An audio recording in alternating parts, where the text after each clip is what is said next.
Carrying on with the Colorado Rules of Evidence. Carrying on with the Colorado Rules of Evidence. Rule 607. Rule 607, who may impeach the credibility of a witness may be attacked by any party, including the party calling him. Leading questions may be used for the purpose of attacking such credibility. Rule 608. Evidence of character and conduct of witness. A. Opinion and reputation. Evidence of character. The credibility of a witness may be attacked or supported by evidence in the form of opinion or reputation, but subject to these limitations. 1. The evidence may refer only to character for truthfulness or untruthfulness. And 2. Evidence of truthful character is admissible only after the character of the witness for truthfulness has been attacked by opinion or reputation, evidence, or otherwise. B. Specific instances of conduct. Specific instances of the conduct of a witness for the purpose of attacking or supporting the witness's character for truthfulness other than conviction of crime as provided in Section 1390-101 may not be proved by extrinsic evidence. They may, however, in the discretion of the court, if probative of truthfulness or untruthfulness, be inquired into on cross-examination of the witness. 1. Concerning the witness's character for truthfulness or untruthfulness, or 2. Concerning the character for truthfulness or untruthfulness of another witness as to which character the witness being cross-examined has testified. The giving of testimony, whether by an accused or by any other witness, does not operate as a waiver of the accused or the witness's privilege against self-incrimination when examined with respect to matters that relate only to character for truthfulness. Rule 609, no Colorado rule codified. 610, religious beliefs or opinions. Evidence of the beliefs or opinions of a witness on matters of religion is not admissible for the purposes of showing that by reason of their nature, his credibility is impaired or enhanced. Rule 611, mode and order of interrogation and presentation. A. Controlled by court. The court shall exercise reasonable control over the mode and order of interrogating witnesses and presenting evidence so as to 1. Make the interrogation and presentation effective for the ascertainment of the truth. 2. Avoid needless consumption of time. 3. Protect witnesses from harassment or undue embarrassment. B. Scope of cross-examination. Cross-examination should be limited to the subject matter of the direct examination and matters affecting the credibility of the witness. The court may, in the exercise of discretion, permit inquiry into additional matters as if on direct examination. C.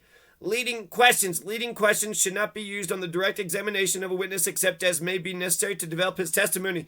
Leading questions should be permitted on cross-examination. Leading questions should be permitted on cross-examination when a party calls a hostile witness an adverse party or a witness identified with an adverse party. Interrogation may be by leading questions. Rule 612. Writing used to refresh memory. If a witness uses a writing to refresh his memory for the purpose of testifying, either 1.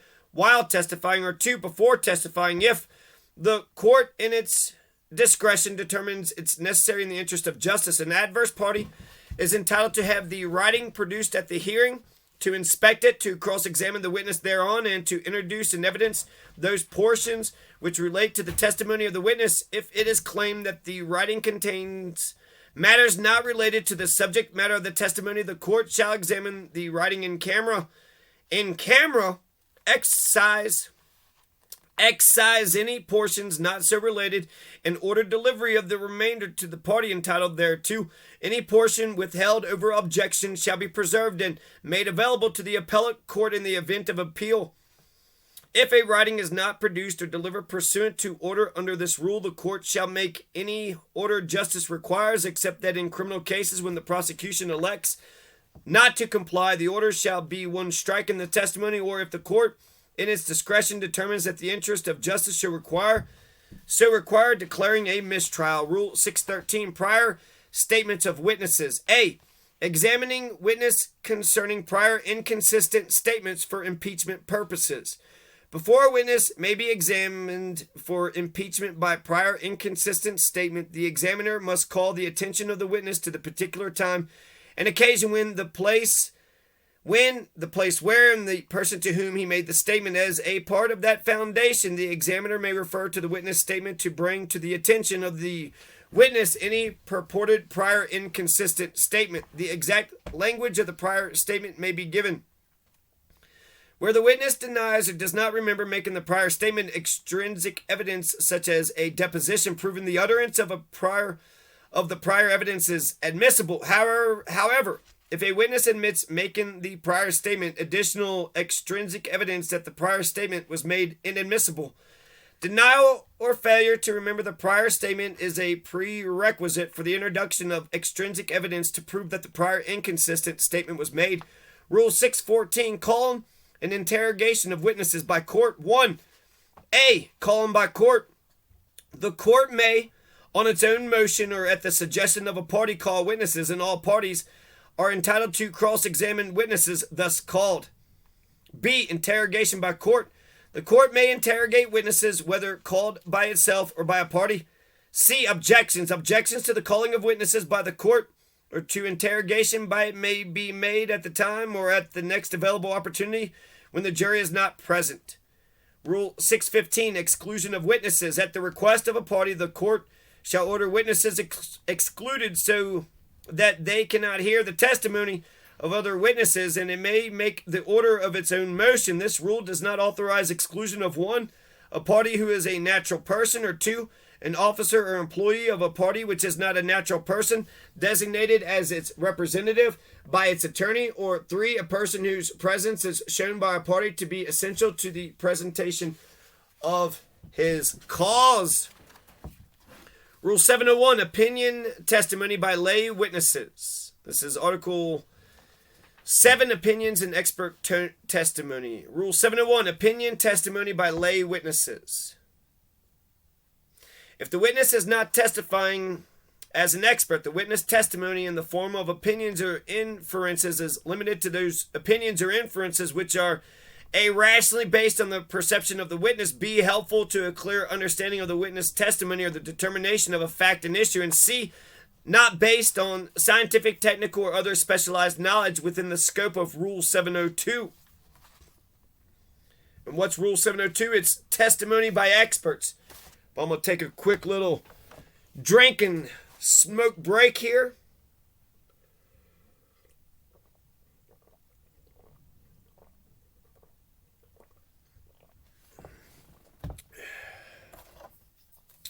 So rules of evidence, huh?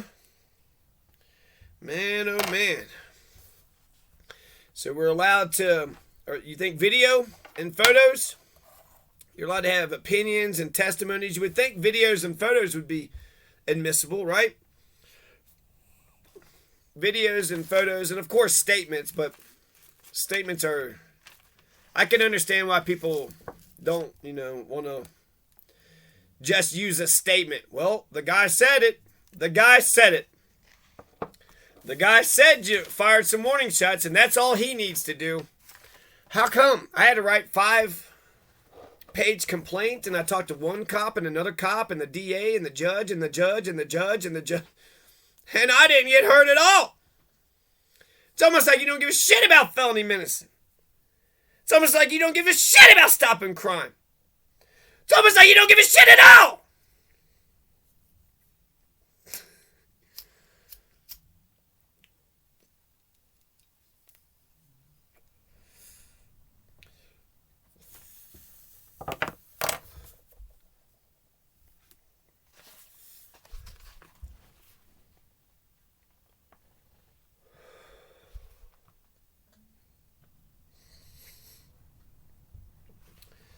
So we got a couple more articles. 7, Article 8, 9, 10, 11, I think.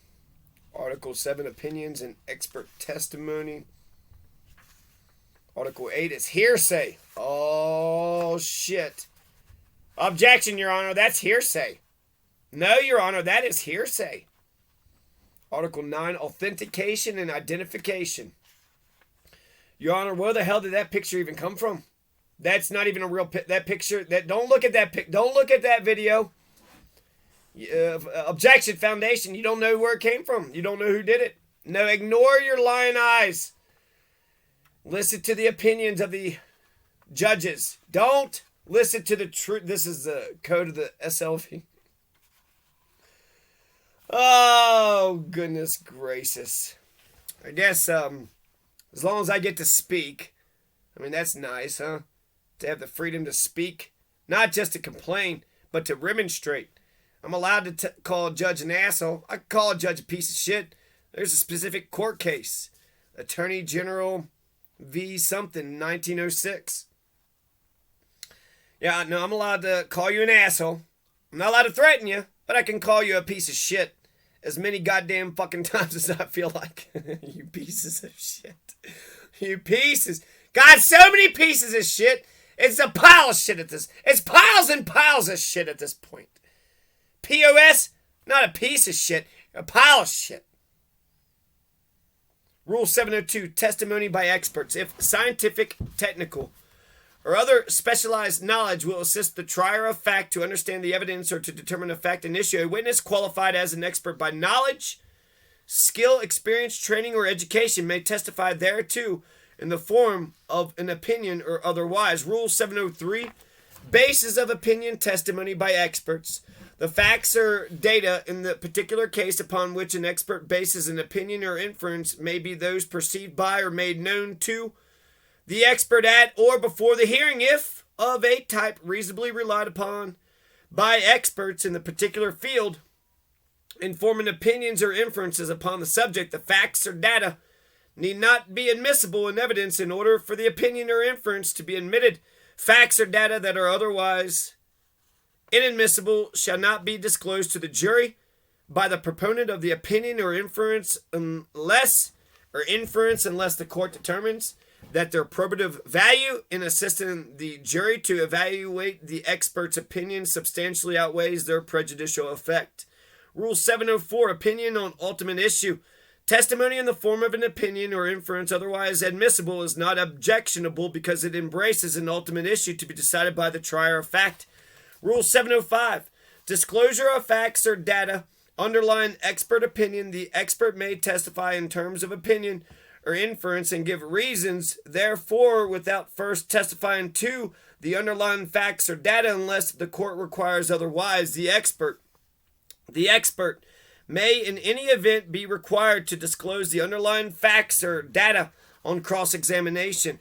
Rule 706, court-appointed experts. A, appointment. The court may on its own motion or on the motion of any party enter in order to show cause why expert witnesses should not be appointed and may request the parties to submit nominations. The court may appoint any expert witnesses agreed upon by the parties and may appoint expert witnesses of its own selection. An expert witness shall not be appointed by the court unless he consents to act.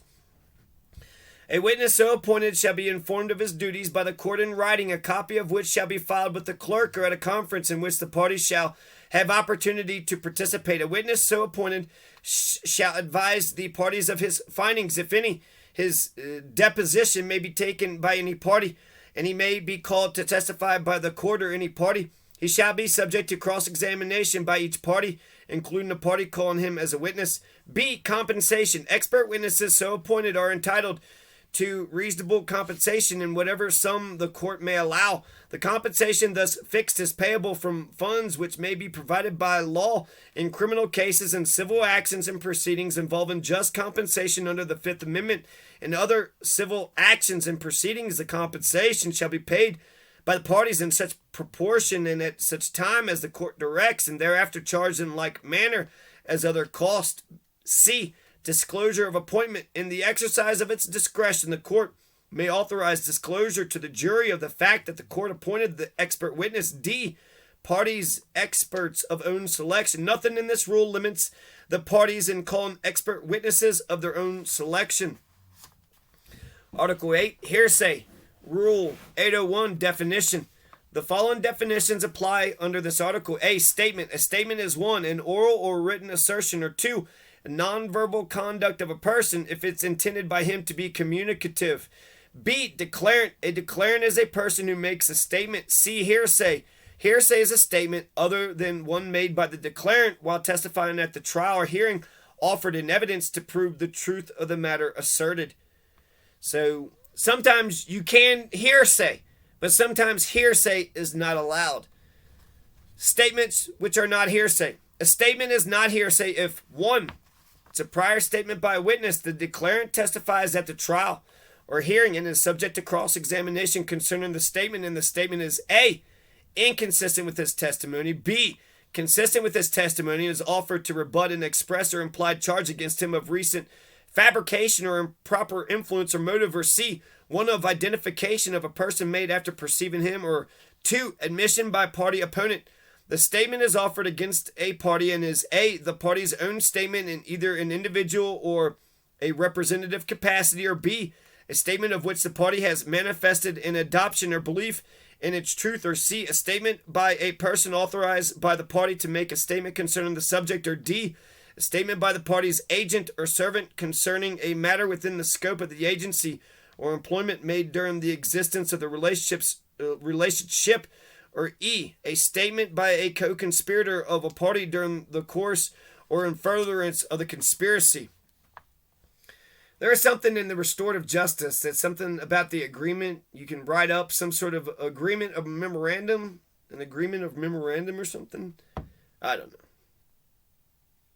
D. a statement by the party's agent or servant concerning a matter within the scope of the agency or employment made during the existence of the relationship. E.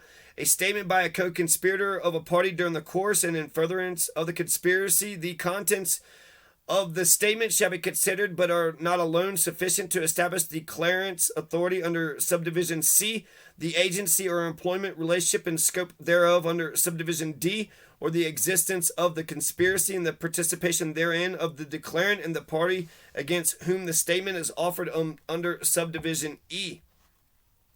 Rule 802, hearsay rule. Hearsay is not admissible except as provided by these rules or by the civil and criminal procedure rules applicable to the courts of Colorado or by any statutes of the state of Colorado. Rule 803, hearsay exceptions. Availability of declarant immaterial.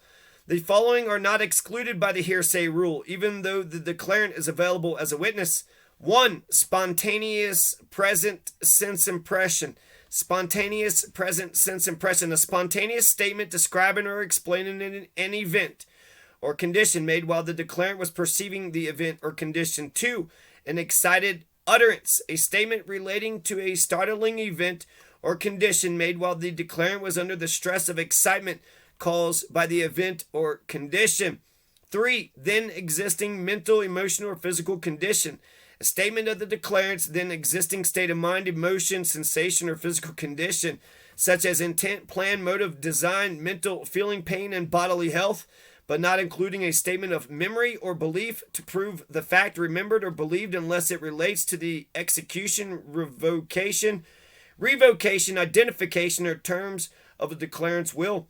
4. Statements for purposes of medical diagnosis or treatment. Statements made for purposes of medical diagnosis or treatment and describing medical history or past or present symptoms, pain, or sensations, or the inception or general character of the cause or external source thereof insofar as reasonably pertinent to diagnosis or treatment. 5. Recorded recollection. A past recollection recorded when it appears that the witness once had knowledge concerning the matter and A. can identify the memorandum or record, and B. adequately recalls the making of it at or near the time of the event, either as recorded by the witness or by another, and C. can testify to its accuracy. The memorandum or record may be read into evidence, but may not itself be received unless offered by an adverse party. 6. Records of regularly conducted activity. A memorandum, report, record, or data compilation in any form of acts, events, conditions, opinions, or diagnosis made at or near the time by or from the information transmitted by a person with knowledge if kept in the course of a regularly conducted business activity, and if it was the regular practice of that business activity to make the memorandum, report, record, or data compilation, all as shown by the testimony of the custodian or other qualified witness, or by certification that complies with Rule 902.11, Rule 902.12, or a statute permitting certification unless the source of information or the method or circumstances of preparation indicate lack of trustworthiness. The term business as used in this paragraph includes business, institution, association, profession, occupation, and calling of every kind, whether or not conducted for profit. This is number 7. Number 7, Rule 803, hearsay exceptions. Rule 803, 7. Whole bunch of these motherfuckers. 21, 23. So there's 23 hearsay exceptions. Okay. The 7th hearsay exception. And I don't know if it's an exception to the rule that says it's okay or not okay. So it could be a double negative. Number 7, absence of entry in records kept in accordance with the provisions of paragraph 6. I'll explain what I think all this means afterwards, but you got to read it first, right, before you analyze it. Evidence that a matter is not included in the memoranda, reports, records, or data compilations in any form kept in accordance with the provisions of paragraph 6 to prove the non-occurrence or non-existence of the matter if the matter was of a kind. Compilation looks good on paper. I don't like saying it though. Compilation. Or the data compilation. Maybe because I'm not saying it right, huh? If the matter was of a kind of which a memorandum, report, record, or data compilation was regularly made and preserved, unless the sources of information or other circumstances indicate lack of trustworthiness. 8. Public records and reports, unless the sources of information or other circumstances indicate lack of trustworthiness. Records, reports, statements, or data compilations in any form of public offices or agencies setting forth A, the activities of the office or agency, or B, matters observed pursuant to duty imposed by law, as to which matters there was a duty to report, excluding, however, in criminal cases, matters observed by police officers and other law enforcement personnel, or C, in civil actions and proceedings and against the government in criminal cases, factual findings resulting from an investigation made pursuant to authority granted by law. 9. Records of vital statistics, records or data compilations in any form of births, fetal deaths, or marriages, if the report thereof was made to a public office pursuant to requirements of law. 10. Absence of a public record, testimony, or certification under Rule 902 that a diligent search failed to disclose a public record or statement if A, the testimony or certification is admitted to prove that I, the record or statement does not exist, or I, a matter did not occur or exist if a public office, lowercase I, a matter did not occur or exist if a public office regularly kept a record or statement for a matter of that kind, and B, in a capital B, in a criminal case, a prosecutor who intends to offer a certification provides written notice of that intent at least 14 days before the trial, and the defendant does not object in writing within 7 days of receiving the notice, unless the court sets a different time for the notices or the objection. 11. Records of religious organizations, statements of births, marriages, divorces, deaths, legitimacy, ancestry, relationship by blood or marriage, or other similar facts of personal or family history contained in a regularly kept record of a religious organization. 12. Marriage, baptismal, and similar certificates. Statements of fact contained in a certificate that the maker performed a marriage or other ceremony or administered a sacrament made by a clergyman, public official, or other person authorized by the rules or practices of a religious organization or by law to perform the act certified in, purporting to have been issued at the time of the act or within a reasonable time thereafter. 13. Exception for Rule 803, hearsay exception. 13. Family records. Statements of fact concerning personal or family history contained in family Bibles, genealogies, charts, engravings on rings, inscriptions on family portraits, engravings on urns, crypts, or tombstones, or the like. 14. Records of documents affecting an interest in property. The record of a document purporting to establish or affect an interest in property as proof of the content of the original recorded or filed document and its execution and delivery by each person by whom it purports to have been executed. If the record is a record of a public office and an applicable statute authorizes the recording of documents of that kind in that office. 15. Statements and documents affecting an interest in property. A statement contained in a document purporting to establish or affect an interest in property if the matter stated was relevant to the purpose of the document unless dealings with the property since the document was made have been inconsistent with the truth of the statement or the purport of the document. 16. Statements in ancient documents. A statement in a document that was prepared before January 1st, 1998 and whose authenticity is established. 17. Market reports, commercial publications, market quotations, tabulations, lists, directories, or other published compilations generally used and relied upon by the public or by persons in particular occupations. 18. Learned treatises. To the extent called to the attention of an expert witness upon cross-examination or relied upon by him in direct examination. Statements contained in published treatises, periodicals, or pamphlets on a subject of history, medicine, or other science or art established as a reliable authority by the testimony or admission of the witness or by other expert testimony or by judicial notice. If admitted, the statements may be read into evidence and may be received as exhibits as the court permits. 19.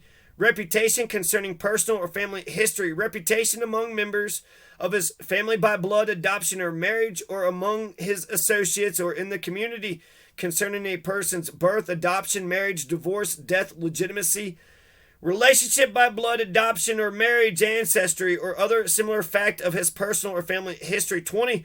Reputation concerning boundaries or general history. Reputation in a community arising before the controversy as to boundaries of or customs affecting lands in the community, and reputation as to events of general history important to the community or state or nation in which located. 21. Reputation as to character. Reputation of a person's character among his associates or in the community. Judgment of previous conviction. 22. Judgment of previous conviction. Evidence of a final judgment entered after a trial or upon a plea of guilty or nolo contendere, judging a person guilty of a crime punishable by death or imprisonment in excess of 1 year to prove any fact essential to sustain the judgment, but not including when offered by the government in a criminal prosecution for purposes other than impeachment. Judgments against persons other than the accused. The pendency of an appeal may be shown but does not affect admissibility. 23. Judgment as to personal, family, or general history or boundaries. 23. Judgments as proof of matters of personal, family, or general history or boundaries essential to the judgment if the same would be provable by evidence of reputation. 24. Transfer to Rule 807. Note, Rule 803.16. Statements in ancient documents is amended effective July 1st, 2021, and the above rule uses the new language. So you can't even tell me that this is all good law here. This is all good law here. Rule 804, hearsay exceptions, declarant unavailable. A, definition of unavailability. Unavailability as a witness includes situations in which the declarant, 1, is exempted by ruling of the court on the ground of privilege from testifying concerning the subject matter of his statement. 2, persist in refusing to testify concerning the subject matter of his statement, despite an order of the court to do so. Or 3, testifies to a lack of memory of the subject matter of his statement. Or 4, is unable to be present or to testify at the hearing because of death or then existing physical or mental illness or infirmity. Or 5, is absent from the hearing and the proponent of his statement has been unable to procure his attendance, or in the case of a hearsay exception under subdivision B, 3 or 4, his attendance or testimony by process or other reasonable means.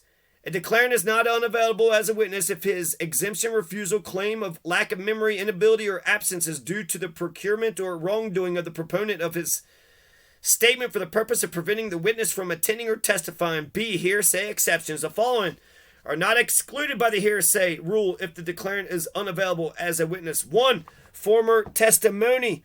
1, former testimony. Testimony given as a witness at another hearing of the same or a different proceeding, or in a deposition taken in compliance with law in the course of the same or another proceeding if the party against whom the testimony is now offered, or in a civil action or proceeding a predecessor in interest, had an opportunity and a similar motive to develop the testimony by direct, cross, or redirect examination. Number 2, there is no paragraph B2.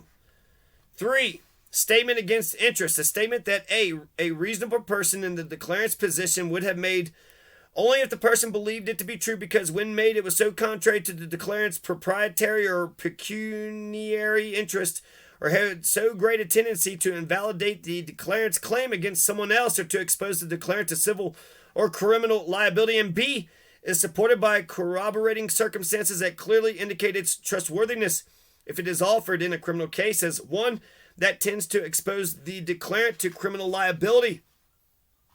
And we're going to, if you want to know Rule 901 and 1000 and 1100, if you want to know Rule 805, 806, 807, then you're going to have to read the book or just come back later.